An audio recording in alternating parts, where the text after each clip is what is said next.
کی بڑھائی کے لیے کوشش کر رہے ہوتے ہیں, اپنی ذہنی صلاحیتوں کو بڑھانے کے لیے کوشش کر رہے ہوتے ہیں, اپنی معیشت کو تقویت دینے کی ہم کوشش کر رہے ہوتے ہیں, تو اسی طرح سے روحانی طاقت یا قوت کو بڑھانے کے لیے اس کی الگ طرح کی ایکسرسائزز ہوتی ہیں. تو وہ ایکسرسائزز کے لیے جو پہلا اسٹیپ میں نے ابھی بتایا کہ تھوڑا سا آپ کو کٹنا پڑے گا دنیا سے. جب تک آپ کٹیں گے نہیں اس وقت تک کام نہیں چلے گا. دوسرا اسٹیپ, آپ کو جو دنیاوی معاملات ہیں اس میں آپ کو آنیسٹ ہونا پڑے گا, ٹروتھفل ہونا پڑے گا اور سچا بننا پڑے گا. جب تک آپ آنیسٹ نہیں ہوں گے, جب تک آپ سچے نہیں ہوں گے, جب تک آپ جو پرنسپلز, یونیورسل پرنسپلز ہیں, ایتھیکل پرنسپلز کہہ لیجئے, مورل پرنسپلز کہہ لیجئے, جو کسی بھی مذہب کے حساب سے ایکویووکل ہوں, اس وقت تک آپ ان کو اڈاپٹ نہیں کریں گے, اس وقت تک آپ اپنی اسپرچل پاورز کو نہیں بڑھا سکتے. تیسرا پوائنٹ یا تیسری چیز,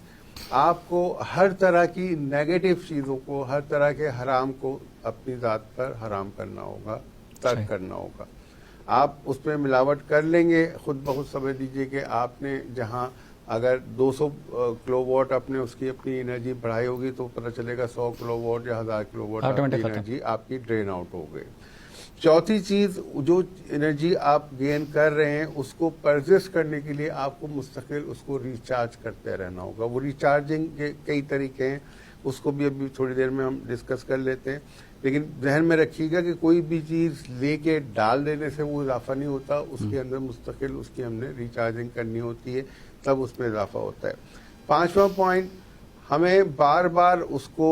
پالش کرنا ہوتا ہے ریچارجنگ کے ساتھ ساتھ کہ کہیں اس میں زنگ تو نہیں لگ گیا, کہیں اس میں کوئی زخم تو نہیں پیدا ہو گیا, کہیں کوئی سوراخ تو نہیں پیدا ہو گیا, کہیں کوئی ایسی گڑبڑ تو نہیں ہو گئی کہ جس کے نتیجے میں ہم جو کچھ کر رہے ہیں پتہ چلا کہ وہ سب ہمارا ملیا میٹ ہو گیا. اس میں ایک چھوٹا سا قصہ مجھے یاد آیا. اشفاق احمد صاحب جب پروگرام کرتے تھے زاویہ, تو اس کے ایک پروگرام میں انہوں نے ذکر کیا, بعد میں ان کی جو کتابیں چھپی زاویہ 1, 2, 3, تو اس کی بھی ایک والیوم میں اس کا تذکرہ ہے کہ ایک دفعہ کا ذکر ہے کہ جنگلوں کے جو پیر تھے اس وقت کے, وہ ملنے گئے پیر سے جو امیر البحر تھے, جو سمندروں کے پیر تھے,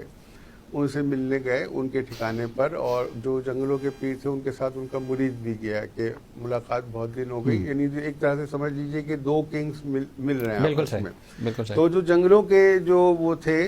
جب وہ گئے تو ان سے ملاقات کی, تو انہوں نے یہ دیکھا کہ جو سمندروں کے یا پانی کے یا دریاؤں کے جو کنگ جس کو بنایا تھا اللہ تعالیٰ نے, ان کے سینے پہ سے بیج غائب ہے, جو ایک بیج ہوتا ہے نا, وہ بیج غائب. اب وہ پریشان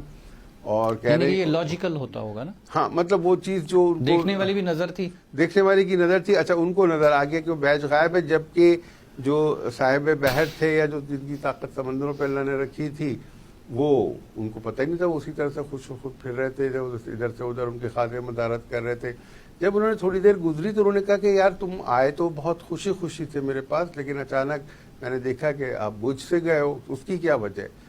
تو پہلے تو وہ ڈرتے رہے, پھر انہوں نے تذکرہ کیا کہ کونے میں لے جا کر مرید سے ہٹ کر اس نے کانوں میں جا کے تذکرہ کیا کہ بھائی آپ کے سینے پہ سے آپ کا بیج نظر نہیں آ رہا. اب جو انہوں نے جھک کر اپنے سینے کو دیکھا تو قیامت برپا ہو گئی. انہوں نے واویلا شروع کر دیا, رونا. سالوں کی محنت, مطلب وہ پتہ نہیں کتنے سالوں کی ریاضت تھی, محنت تھی, وہ سب غائب. اب پریشان, تو وہ اس پہ انہوں نے کہا کہ بھئی آپ دیکھو کہ آپ سے ایسی کیا کوتاہی ہوئی ہے, کیا گڑبڑ ہوئی ہے جس کی وجہ سے آپ سے یہ سلطنت چھین لی گئی ہے اور آپ کو پتہ بھی نہیں چلا. تو اس میں قصے میں جو بھی تھا, تو نٹ شیل تو ان کو جب یاد آیا اس پر اکیلے بیٹھ کے انہوں نے بہت توبہ استغفار کی, اور پھر جب ان کی گتھی کھلی تو پھر اس کے بعد ان کو یاد آیا, تو انہوں نے کہا کہ مجھ سے بس ایک دفعہ گڑبڑ ہوئی کہ میں سمندر میں کشتی پہ اپنی ڈیوٹی پہ جا رہا تھا, بہت تیز بارش ہو رہی تھی, موسلا دھار, اور پتہ نہیں 1 دن 2 دن تک ہوتی رہی. اس وقت بس میرے دل میں خیال پیدا آیا اور میں نے شکایت کی اللہ سے کہ اے اللہ, یہ پانی یہاں آ کے ضائع ہو رہا ہے, برباد ہو رہا ہے, نمکین پانی میں مل کے وہاں ایتھوپیا کے لوگ یا مسلمان جو بھی ہیں وہ پیاسے مر رہے ہیں قحط سے, تو یہ پانی اگر تو یہاں سے وہاں